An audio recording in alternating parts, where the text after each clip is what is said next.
Hi guys! Nandito na naman si Madam Budol nyo para mag-unboxing ng in-order kong parcel again galing sa Diva Shop. Umorder na naman ako ng jewelry. So, hindi ko na masyadong tanda anong order ko kasi medyo madami sila. So, I will do unboxing. Tad-tad siya ng tape for the reason why uso ngayon ang bukasan ng mga parcel. Especially nagtataka si rider kung bakit medyo mahal ang binabayaran ng mga receiver. So, as I mentioned before, mahilig akong mag-invest sa mga jewelry. Good investment siya, nasusuot mo na. And then, if you need money, you can easily turn it into cash. Kapag nagsasawa na ako sa mga alahas ko, isinasangla ko na siya and then bumibili ako ng bago.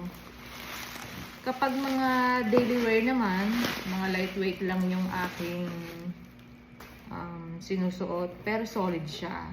Kapag mga mabibigat, ito siya, is for pang-forma siya or mga pang-event. Pero kapag daily wear, solid lightweight.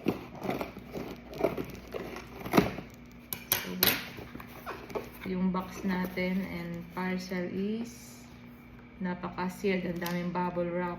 Then may free soap ako ng Kagayako from Rosemar. Hindi naman ako mahilig magpaputi kasi I love my skin tone. This is my asset. Loka.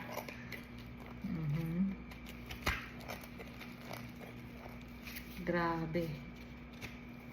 Napaka sealed. Talagang hindi siya makakatakbo. Grabe oh. And then ito lang yung box niya. Super liit. I think this is ring. Umorder ako ng ring.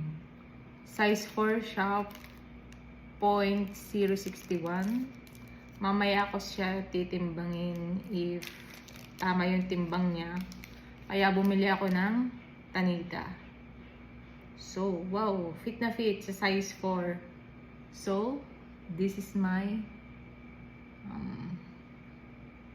engagement ring. Kasi may wedding ring na ako, so I like engagement ring. That's why I bought. Thank you for watching my unboxing, mga kabudol!